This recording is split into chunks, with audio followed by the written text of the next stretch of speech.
This bud's for that first day on the job. This bud's for you, for all you do. The king of beers is coming through.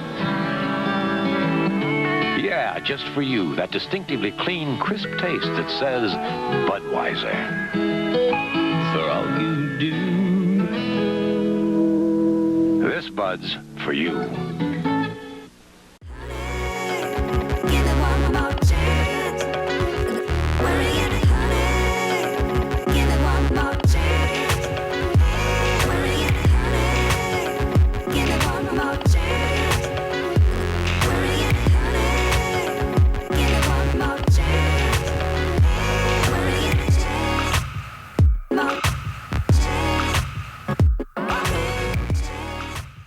Laser beam, prepare for flight.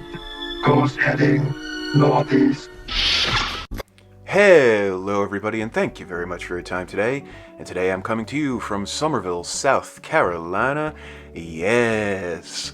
Alright guys, let's get into it. This is a bit of a sad video, but something that I wanted to bring you that's a bit of lengthy history here in Summerville, near Charleston, that is going to be ending, unfortunately. So this is the Interfor lumber processing plant, or lumber factory, however you'd like to put it. I actually didn't grow up in lumber, so I don't know some of the terminology maybe that folks would know. But what I wanted to do is share this video with you because the plant is closing down, and it has already been shut down. I think they're just finally cleaning things up. The company that owns this plant took a major loss recently financially, and they decided to shut this one down. I think they're also shutting another one down in Georgia. But I wanted to bring this history to you because there's probably a lot of folks that worked at this factory in the Dorchester County area, the Charleston area. Maybe there's even some folks that lived all the way out in Orangeburg that used to come in here and work at this lumber factory.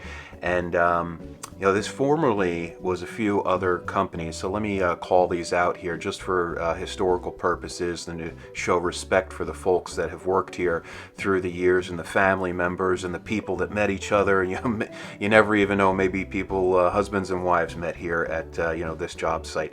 So this I can find goes back to a company called CC Royal Lumber Company. So again, CC Royal Lumber Company. Then it later became Flack Jones Lumber Company. So again, Flack Jones Lumber Company. And then West Vaco Lumber. So again, West Vaco. And then now it is Interfor. So what we did here is decided to take the drone up and do an overhead view of the property. And again, I wanted to share some of the history and put this video up because maybe there's some folks that, again, had family members that worked here, maybe other folks that are in the lumber industry, and just to show, kind of the tough times, of course, that we are having in our country and, of course, across the world. I ask that you don't go political in the comments. We have a really good group of people here. We usually like sharing memories, history, anything about family members, that maybe worked at places like this, or even if you worked at a place like this, share your memories. Now, if there's a specific policy that you feel, impacted this factory or this industry, certainly feel free to discuss that, but I don't want to hear about names of political individuals, because a lot of times it's not the political individuals, it's the policies that are behind the agenda, unfortunately.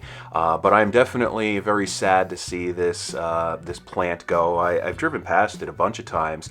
Currently, there is no news stating what this property is going to become. Maybe it will be sold off to another lumber company. That would certainly be very nice.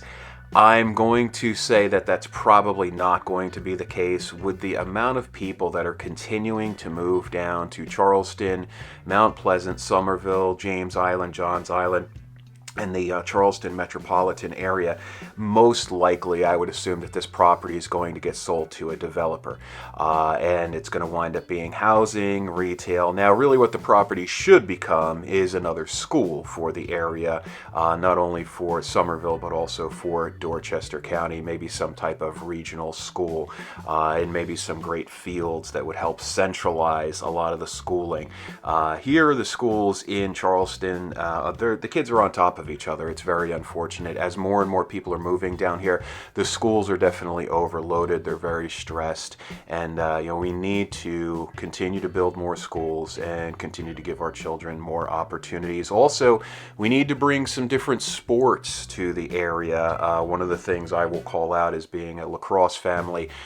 We don't have a lot of lacrosse down here in Charleston, and it's really sad. And so anybody that's watching the video that possibly is a Dorchester 2 administrator, please bring lacrosse and or even field hockey for the girls, or even lacrosse for the girls.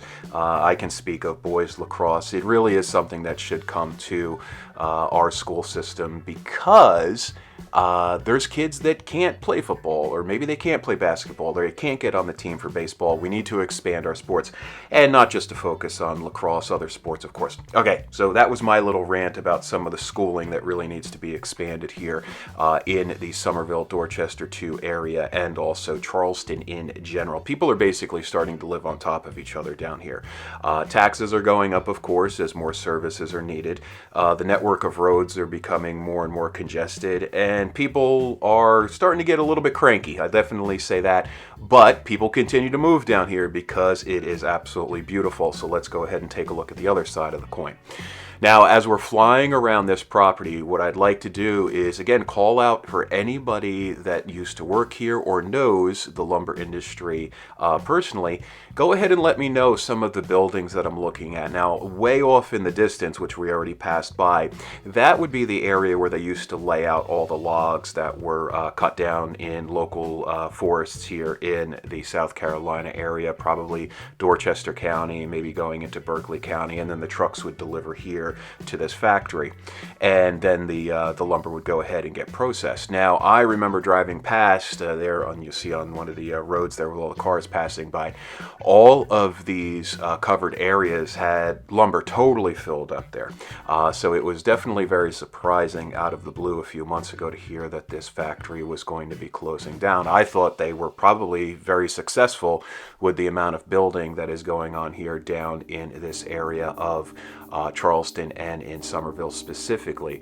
But I don't know if lumber is being imported from other countries. I'm kind of ignorant to that, so I definitely, again, want to respect the industry, want to respect the folks that are in the industry, and call out the folks that are losing their jobs. It's unfortunate. Now, the company that does own this property, they have stated in the news that they are going to find some jobs for some of the workers from the factory, but unfortunately they're not going to be able to get to everybody. Now, the building that we're looking at right now that looks like it's got like some brown stains running down the side, I think that's one of the older buildings on the property, because there is a Jones logo painted on the side of it. It's very faded, so I believe that's that original, one of the original companies here, probably second in line, the Flack Jones Lumber Company.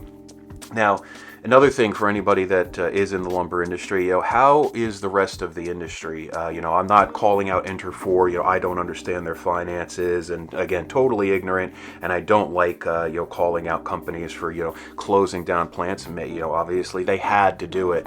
But what's going on in lumber in general? How are the retailers doing? Also, what's up with Home Depot? I know the prices of lumber went up. A 2x4 became very astronomical over the last few years. And in fact, down the road from this lumber factory is a mill company called Berlin G. Myers, and I believe they've been there in downtown Summerville for a lot of years, so that's a retailer. And then also Lumber Liquidators, I know, under another brand name of LL Flooring. I believe they also are closing up shop or possibly going fully bankrupt. I'm not sure, guys. Go ahead and let me know in the comments. I don't do a lot of news reporting and stuff like that. I don't want to get the news wrong. So I really rely upon you guys to let me know what I should and should not be talking about, and also, you know, where I am making mistakes in some of my voiceovers. But as we continue to fly around here, really big property, I do hope that it's going to become something that will be beneficial for the community. And again, it'd be great if it's schools and fields. It's probably going to wind up becoming housing. I don't know if another lumber company, if this company couldn't succeed here, I don't know if another lumber company is going to want to come in and take over the factory. So, all right, guys, what I'm going to do here is I am going to let you enjoy the rest of the music to close out here for the next 4 or 5 minutes. Again, much respect to the folks of Summerville and anybody that worked at this factory through the years. I really wish you the best, and I hope that you find proper employment. You are able to pay your bills and be very successful and enjoy life with family and everything else that this world has to offer.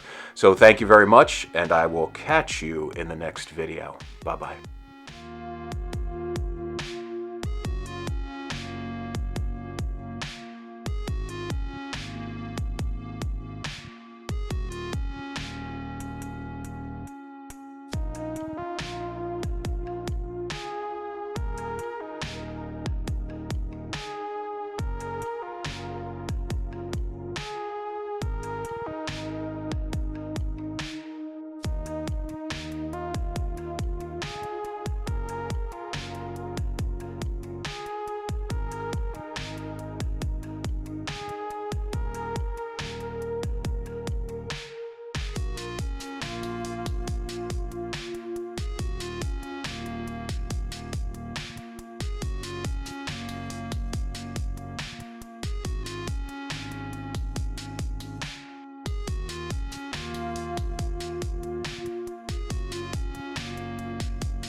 Return.